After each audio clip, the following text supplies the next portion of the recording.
Do you like the Dreamcast? I love the Dreamcast, and I'm going to be completing as many games on the system as possible between my long video retrospectives. From here on out, they are chosen completely at random.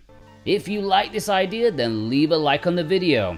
We started off last time with Sonic Adventure, but now the true randomness begins, and our second adventure would be The Last Blade 2, Heart of the Samurai, which I think proves the randomness because there is no way on this earth I would have chosen that myself, especially as the second one. I'm not good at fighting games, especially SNK fighters.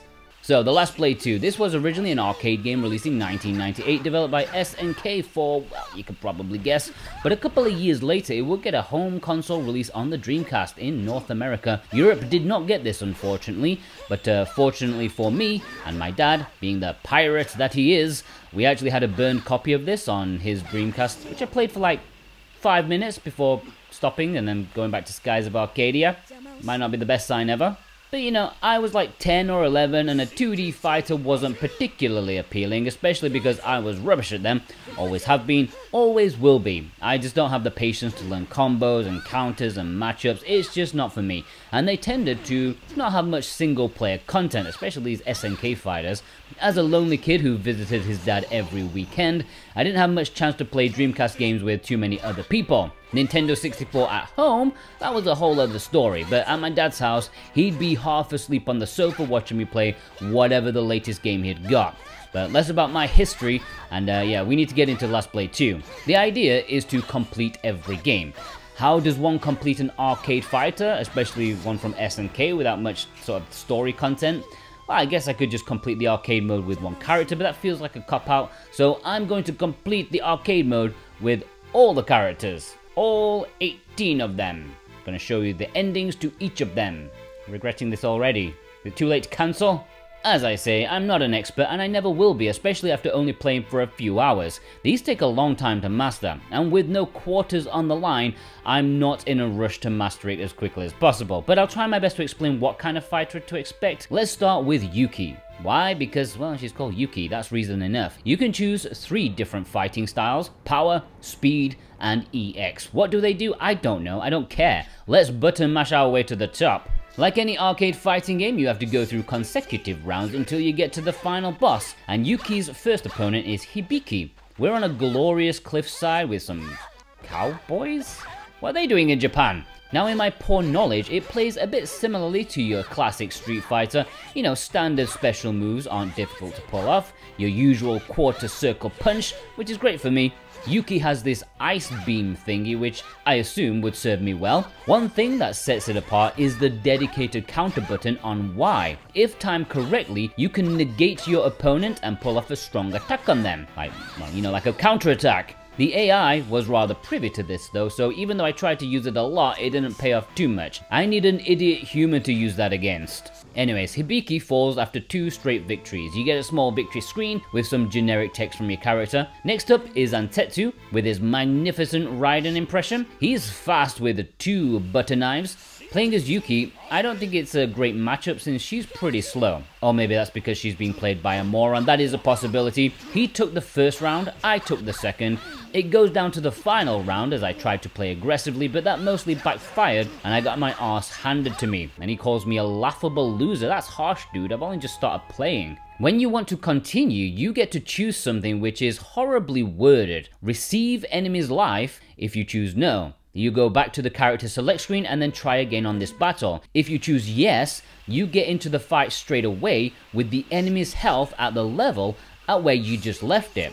So your enemy starts injured and you start with full health. You'll notice he only has 1 health bar while I start with 2, which made the first round rather easy. And then the second round, he once again doesn't start with full health. I'm liking this assist. It's really going to help me out get through this game with every character. I started playing a lot more defensively at this point, keeping my distance, taking pot shots, and thanks to that and the health assist, it's 2-0 and I didn't get hit once in the second round. Third, we've got Amano. You can instantly tell he's a ladies' man. Big hair, big bottle of booze, big personality. This looks like a great place. It's also the place where my fortunes in this game not only turn, but they turn around, run a mile, jump off a bridge, and then when it fails to drown, it purposely swims into a bunch of sharks. screaming, please, God, eat me. Because holy moly, my man don't play around. The Last Blade 2 decides, you know what, I want your quarters. Without realizing you can't insert your coinage into the Dreamcast, I've tried, I had to send it in for repairs. He absolutely annihilated every inch of me over and over again, until finally, his depleted health finally allowed me to step over the line. This was bad, like really, really bad. I'm only on my first character, only on the 3rd stage, and it took me like 20 minutes just to do that. I've got 18 characters to do. Is it really too late to cancel this? Gordon Bennett. Next up is Washizuka, just chilling in a burning house at midnight, as one does. Naturally, he got me good. First round was close, but I could barely touch him second round, and I'm wondering, how can I possibly keep going? I need some cheese, guys. Like, if this game's cheesing me, which, let's face it, the game is cheesing me, I need to find the stinking bishop and shove it in his face. We're halfway through one character's campaign, it's got 18 of them. I decided action was needed. I promise I will only do this when circumstances are dire, and Last Blade 2, this is truly dire. I'm cranking the difficulty down a bit, and also changing it from 3 rounds to 1 round, because, you know, I might get lucky. So just allow me to do this, okay? Allow my cheese to penetrate more than the blades in this game. Thankfully, you can start from where you left off, so I'm straight in it with Washizuka once more, and I take him down. And it wasn't exactly a walkover. Remember, this is an arcade game where even the lowest difficulty likes to laugh at the plebs as they hand over coin after coin. It's in their nature. Next up is Okina, who's one of those Yoda types. They look elderly and weak, but they're still gonna embarrass you in front of your missus. He's a fishing dude who rides a turtle. I gotta respect that. But yeah, he's fairly easy. Next up is the painfully white Kagami. He stands out like a sore thumb. Speaking of which, my thumbs are already hurting with this one. We are on equal footing for this, and the fight was really drawn out, almost went to timeout. But with 10 seconds left, and basically 1% of my health left, I struck a fatal blow. Alright. I'm feeling rather better about the situation. I've lost my dignity, but I've not lost my hope. Next up is Setsuna, who I thought was a girl, but no, he's an eagle handler copying from Samurai Showdown. But it's the same publisher, pretty sure they're cool with it. And I'm cool since I got him pretty easy. And now it's the final stage, the big bad boss Koryu. At the start of the fight, he seemed pretty tame, but a couple of whacks and he's on the front foot. At some point, the game's like, sorry, sunshine, you've had your fun, it's time to go home to mommy, your bath water's ready.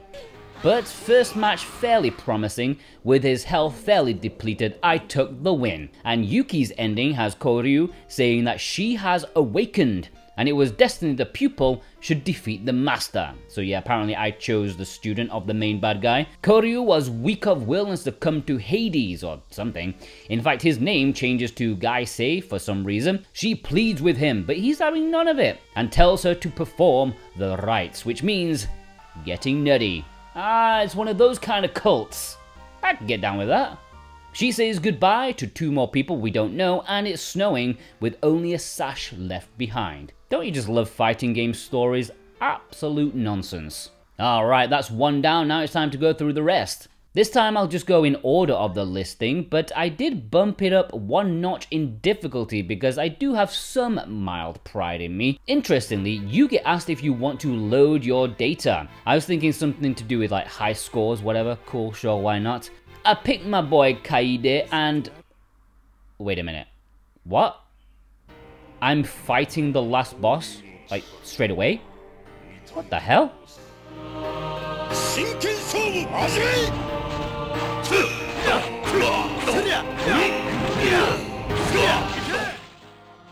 I kicked his ass and I got the ending. This is 100% the first time I've ever felt like truly blessed. I don't believe in God. I mean, the only Lord I look up to is Michael Flatley's Lord of the Dance. It's a masterpiece.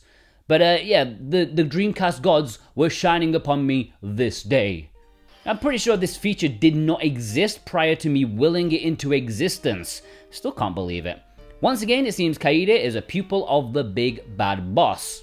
Are all 18 of the characters his students trying to get their master out of a drunken stupor? He's proud of Kaede and tells him to perform the rites when Yuki appears once more and also says goodbye. The Vanquishing Virgin, one hell of a nickname, not sure many wrestlers would roll with that. Do I want to save? Do I want a cheddar sandwich? Of course I do. Akari is next up, and she has a mosquito wafter, and she's also made of glass. Either that or the final boss may be quite strong, probably both. I got pretty murdered my first time trying because a spinny stick doesn't do too much to him. And also, Koryu has that dangerous little twitch in him that suddenly decides, sorry love, you ain't winning this time. And he had like a special dislike towards Akari because he always pulled off the BS super attack, super whooper thing against her, like instant annihilation. And I don't blame him, she's got freakishly large hands. It took me like 4 goes in total, but eventually we get something different. Akari is welcomed home by Hikari, and they all get together and play Atari. I don't know, her dad is cheesed off at her for running away, and then there's some sort of non-contextualized dialogue before she decides to run off for another adventure. What the hell's a mermaid got to do with anything? Next up is the Mr. Loverman himself, Amano, because he's a man, no? He's the dude who made me terrified about playing this damn game. He's Elvis in a bathrobe, and he's got a stick he likes bashing people with. It's a special stick that throws out cherry blossoms. Amazing how coordinated it is with his clothes. I take him down in one because, well, look how muscly he is, and drunk apparently. His ending has a multiple choice question in it. You get asked whether you know a certain someone, and I said, who's he? And apparently that was a bad choice because it seemed like I got the wrong ending. I don't care. Moving on. Next up is Washizuka, who is the dude in the burning house. He hits you hard if you get all stabby stabby. But for some reason, I wanted to pull loads of counters with this dude, which he didn't fall for, but thankfully it didn't hinder my victory. We see he is part of the Shinsengumi, kind of like the military samurai police. It seems that although his soldiers want to attack someone, Washizuka is steadfast in wanting to protect the city first and foremost, and vows to stay loyal no matter what. Good boyo. Next up is the turtle fisherman Okina, who I've been looking forward to. A cookie samurai Yoda. Imagine smacking the final boss of this game with a fishing rod and a basket. This dude has no sense of pageantry, and I goddamn poked him to death. What a way to win. In the end, it seems like these two knew each other. Okina sees Gaisei got his sense of normality back after being possessed by Hades. He begs to be sent away before it happens again. Naked Yuki is back for this one, and we see that Gaisei was actually Okina's lord. I don't want to be judgmental, but I would assume he was a groundsman. He seems like the type to do that zen raking shit they do over there. Next up is the thankfully named Lee, who's as boring as his name suggests. He's just a Shaolin monk who's cocky enough to only use one hand. And Koryu doesn't like this dude either, and I don't blame him. Stop being a tool, use both hands, you overconfident smug git. I got murdered the first time of trying, and the second time too. Third time I did my spinning kicks, and Lee actually reveals a personality when he wins. His ending has him getting all Shenmue on us, heading back to the homeland. When he gets there, there is an American flag raised above it, and naturally, like anyone, he runs a mile. Next up is the annoyingly white Kagami, 2 big blokes wearing white. This is almost like a Backstreet Boys reunion. And like the old boy band jealousy bubbling up, Koryu goes in hard. There's still some built up resentment right there. The ending has him once again lamenting his loss of sanity to Hades, and then Okina and Kagami contemplate the purpose of humanity, which I'm sure you'll all believe me when I say it's as philosophically profound as Descartes. Next up is Moria. Do they have a Balrog? He looks like an unhinged samurai with the way he stands and attacks, no self-control, and I got hammered the first time, and the second time. That's when the game decided, sorry Sunshine, it's just not today. And the third time, I didn't even get a touch on him. On the 5th time of trying, just a couple of pokes and I did it. Moria's ending shows that he was a pupil too, and he has about 3 single frame flashbacks as the developers couldn't be arsed anymore. Setsuna, with his little owl friend, is the next one. He's pretty badass, has some cool strong attacks filled with electric. I didn't win the first time of trying, but it felt like I won because I thought I was doing well. I also think by this point my fingers were absolutely killing me. His ending is pretty badass, picking up the boss by the throat, and Koryu has the goal to call Setsuna a freak of nature. That's a bit rich, mate. But the feeling is mutual as Setsuna calls him a pansy. That is the ultimate insult to an arcade fighter boss. It's a pretty gory ending. I bet this dude is going to be the bad guy of Last Blade 3, if that ever happened or happens, I don't know. Next is Juzo, who looks like he's built like a mountain, and his sideburns that would vaporize any beta male on sight. This dude's an animal and easily played baseball with Koryo's head first time of trying. His ending confirmed to me that I did see him in Akari's ending. There's some nonsensical back and forth between Juzo saying goodbye to his love and seemingly dies before a quick reveal that he's fine. It's one of the comical endings which should be translated with more care, but that's fine, it'll do. Next up, Hibiki, who's by the books enough to keep her katana sheathed at all times when not slashing, which no doubt aided me getting pulverized the first round, second and third time. Turns out, fourth time's a charm. Flawless victory apparently. Yeah, flawless.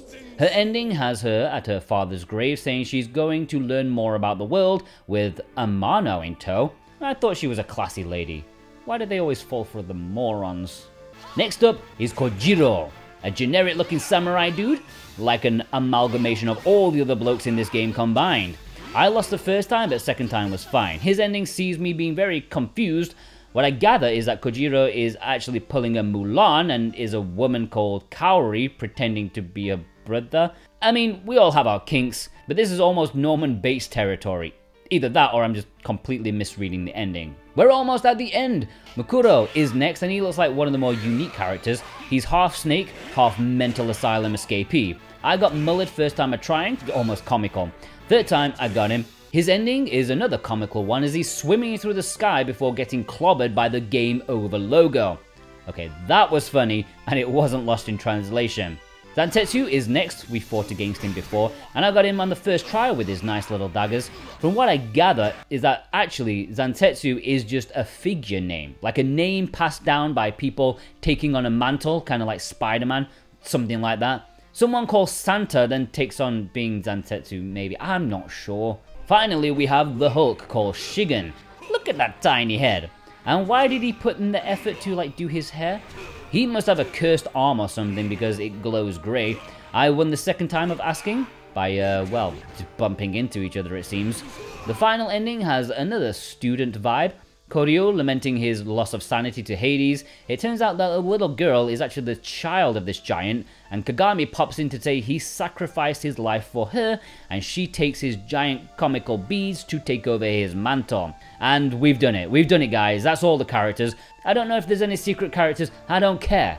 We've beat the story mode with every character and that's enough for me. Did I cheese it? Yes, but that's only going to happen in extreme circumstances, and trust me when I say the Last Blade 2 is extreme. So, in terms of fun, remember I'm judging it on fun I had getting to where I did, not necessarily the potential like to play with friends or something like that, but for what I did to complete the game, I would give it a 6 out of 10. It was quite tedious, but the stupid endings made up for it. In terms of presentation, wow, I'd say it's a 9 out of 10. 2D fighters rarely look better than this.